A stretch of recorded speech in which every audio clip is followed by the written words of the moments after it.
All right, let's get right into it. We're talking about an artist who just tore through the 1980s art world like a comet.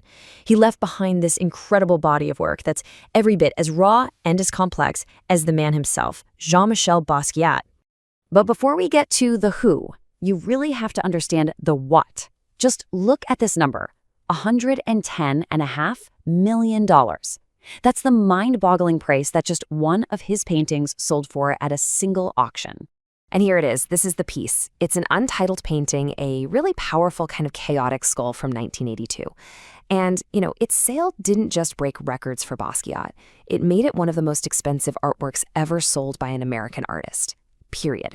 Which, of course, brings us to the big question, right? How? How does a self-taught teenage graffiti artist from Brooklyn, a kid who, for a time, was literally sleeping on park benches, become this global icon whose work commands prices like that?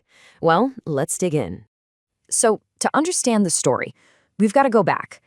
Not to some fancy gallery, but to the gritty, electric streets of New York City in the late 1970s. I mean, this was a place where punk, disco, hip-hop, everything was just colliding into something new. See, before he was Basquiat the painter, he was a mystery. He was SAMO. It stood for same old shit, and it was the tag he and his buddy Al Diaz used to spray these witty, poetic, sometimes sarcastic phrases all over downtown. It was his first brush with fame, the sort of phantom poet haunting the very walls of the art world he was about to completely take over. But then, almost as fast as it appeared, the whole persona just vanished. After a falling out with his partner, Basquiat famously scrawled, "SAMO is dead," on the walls of SoHo. And this was more than just graffiti. It was a public announcement. The anonymous street artist was done. Jean-Michel Basquiat, the fine artist, was ready for his debut.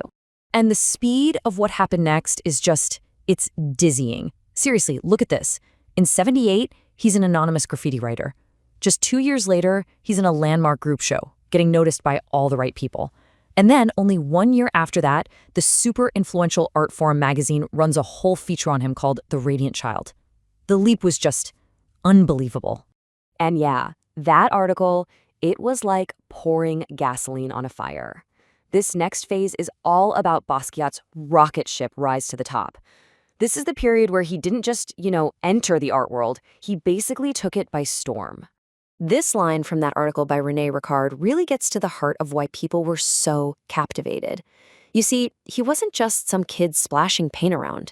Ricard saw a perfect idea, a vision that was powerful, unique, and totally, completely his own. And that name, The Radiant Child, it stuck. The pace was just relentless. I mean, check this out. At 21, he's the youngest artist ever to show at Documenta, a massively important show in Europe. A year later, at 22, he's in the Whitney Biennial, a huge deal in American art. He starts this legendary friendship and collaboration with his own hero, Andy Warhol. And then by 1985, boom, he's on the cover of the New York Times Magazine. For a young Black artist at that time, this level of fame was it was unprecedented.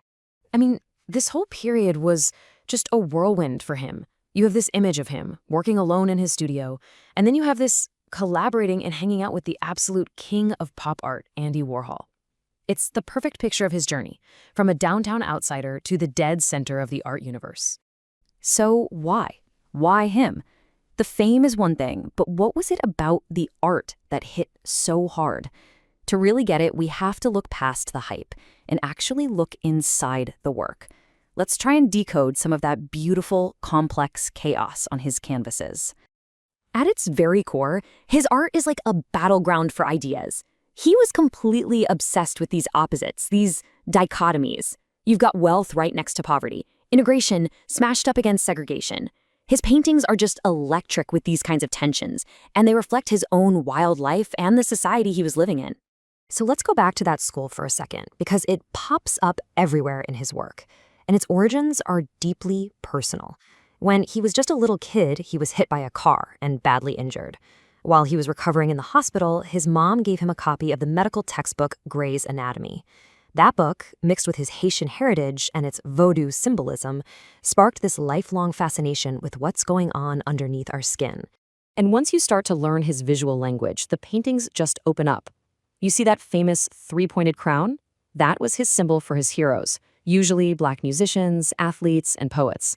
He scribbled words all over his paintings, using them as images, as poetry, as social critique. And he was constantly painting these heroic black figures, like the jazz great Charlie Parker, basically writing them back into an art history that had pretty much ignored them. And this is a really crucial point from the art historian Kelly Jones. By focusing on the head, by putting a crown on his subjects, Basquiat was celebrating their minds, their creativity, their intellect. He was pushing back hard against stereotypes, always emphasizing the mind over the body. But all of this success, this intense, blinding spotlight, it came with a very heavy price. And that brings us to the final and, frankly, tragic chapter of his life and the incredible legacy he left behind. The success was just immense. By the middle of the 80s, he was making more than $1 million a year. But with that money came enormous pressure. He struggled with how exploitative the art market could be, the constant demands on him, and the racism that he still faced every day. He fell deeper and deeper into a heroin addiction. In 1988, Jean-Michel Basquiat died of an overdose. He was just 27 years old. His friend and fellow artist, Keith Haring, I think, captured the tragedy and the triumph of his life perfectly with this quote. I mean, just think about it. In only 10 years, he created a lifetime of work, enough to keep us fascinated for generations.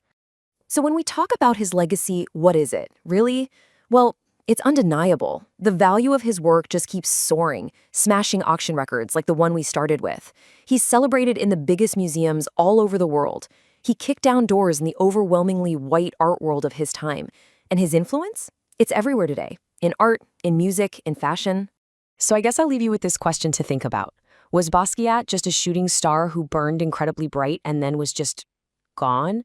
Or is he an enduring voice, whose raw, challenging work is maybe more relevant now than it ever was? Perhaps the answer is he's both.